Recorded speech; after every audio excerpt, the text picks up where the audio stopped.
Vous qui aimez rêver, qui aimez l'évasion, est-ce que le Festival de Cannes vous fait encore rêver? Il m'a jamais fait rêver. C'est un cauchemar. C'est un cauchemar. Pourquoi? Trop de paillettes, trop de faux semblants? Trop de mauvais films, trop de gens sans importance. Il n'y a plus de magnifiques acteurs. Il n'y a plus de gens qui vous font rêver. Il n'y a plus rien, quoi. Vous vous souvenez de votre premier Festival de Cannes? C'était en 1953. Vous aviez 1953. 19 ans. Oui. Oh là là, comment elle était belle. Et cette photo magnifique où vous courez sur la plage en bikini, Ah oui. Ah ouais, magnifique. ça reste un beau souvenir. Ah Ouais. oui, c'est un beau souvenir. Formidable. C'est vrai. Il y a même Kirk Douglas sur la plage avec vous. Oh, j'ai adoré Kirk Douglas. Et on est restés amis.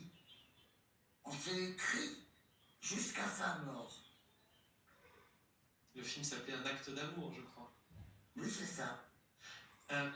Cannes va vous rendre hommage d'une certaine manière dans pile une semaine, lundi 19 mai, en projetant sur la plage de la Croisette un documentaire, événement qui s'appelle simplement Bardot. Il est réalisé par Alain Berliner. Vous y avez participé, je crois, à ce documentaire. Vaguement, oui. Ça vous touche qu'il y ait encore comme ça de beaux films, des documentaires sur vous? Je ne l'ai pas vu. J'en sais rien, je ne l'ai pas vu. Et puis, bon, non, ça m'est égal, c'est gentil, mais bon. Je préfère qu'on tue plus les loups. Donc vous n'irez pas sur la plage voir le film le 19 mai, Non. faire une dernière apparition? Depuis le début de cette conversation, j'ai l'impression que vous n'avez aucun regret, Brigitte Bardot. Ni remords, Ni regret. Aucun. Non. Est-ce que parfois vous avez eu l'impression d'être mal comprise? Ouais, Ah oui, sûrement. ça oui. Pour terminer, j'aimerais parler un peu de musique. Parce que autant le cinéma, vous l'avez un peu mis de côté, la musique et vos chansons, vous les avez toujours gardées au fond de votre cœur. L'an dernier encore, vous sélectionnez vos chansons préférées pour un très beau vinyle qui est sorti, avec une superbe photo. Le vinyle s'appelle Bébé. Ces chansons, vos chansons, c'est vos meilleures copines? Ah oui. Alors j'ai adoré chanter. C'était ma récréation. Je travaillais toute la journée à un film, etc. Le soir, j'allais au studio et c'était un bonheur. On travaillait jusqu'à 3-4 heures du matin. J'étais ravi. Et cette guitare que vous trimballiez partout jusqu'au Brésil? Ah oui, je trimballais ma guitare partout. Je jouais pas trop mal. Hein. Et vous chantiez très bien. J'en sais rien, mais j'aimais chanter. Et là aussi, vous aviez du caractère et de la liberté parce que vous aviez de grands paroliers, Jean-Max Rivière, un ami de la famille, Gilbert Bécaud, Guibert, Serge Gainsbourg évidemment, mais vous faisiez changer des petits mots si ça vous convenait pas. Oui, ça m'arrivait. Ça m'arrivait. Bien sûr. Mais il y a une chanson à laquelle vous n'avez pas touché, c'est Je t'aime moi non plus, je crois. Non, c'est difficile d'y toucher. Vous m'aviez dit un jour, c'était un cadeau infiniment précieux, cette chanson oui. de Serge Gainsbourg. Magnifique. Vous avez chanté Je me donne à qui me plaît, vous avez chanté Moi je joue. Provoquer, ça vous a amusé dans votre vie ou pas? Oui, j'aime bien provoquer. Oui. Vous préférez provoquer ou séduire? Les deux. L'un, souvent, va avec l'autre. Il y a une grande plume américaine, la plus célèbre chroniqueuse mondaine, elle s'appelle Cindy Adams. Elle a écrit en mars dans un billet « La France n'a rien eu de grand depuis Brigitte Bardot ». Elle a raison. C'est vrai. Ça vous amuse? Pas prétentieuse. Mais c'est vrai. Mais je renifle ce qu'elle a voulu dire. Bon, il n'y a pas eu de grands personnages avec une grande personnalité depuis longtemps. Hein. Ça manque ça. Ça manque beaucoup.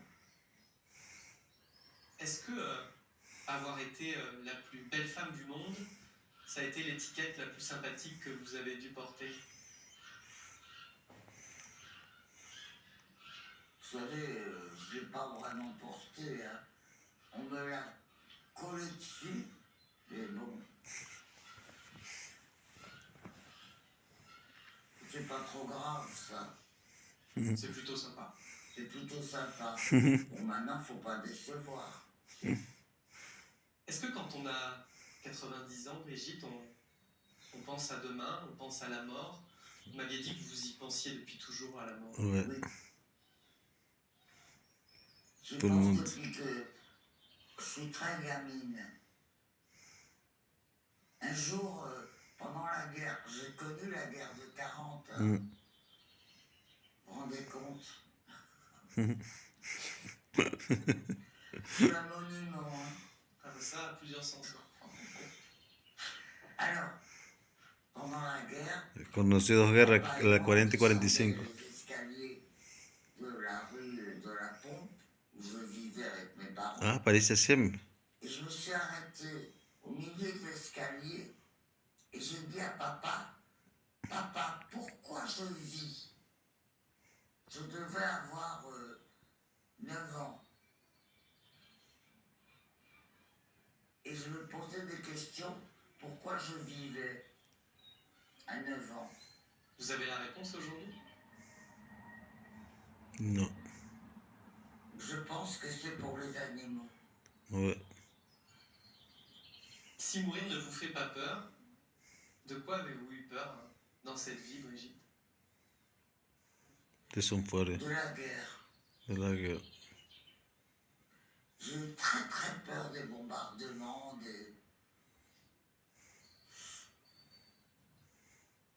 du bruit de la guerre, le bruit affolant, affolant. Et que la guerre revive aujourd'hui, en Ukraine notamment, aux portes de l'Europe, Ah oui, ça vous fait peur? horrible. J'ai eu peur aussi en avion. Ça m'est arrivé d'avoir très très peur en avion.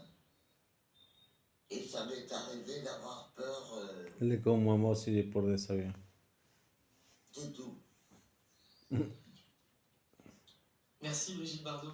Merci de nous avoir reçus, d'avoir reçu BFM TV chez vous, d'avoir choisi notre micro pour nous exprimer ce dernier combat. Lombi.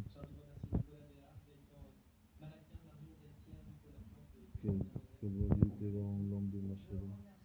Parce que tu es quelqu'un bien, quelqu'un bon cœur qui aime les animaux. Merci. Moi aussi, je t'aime.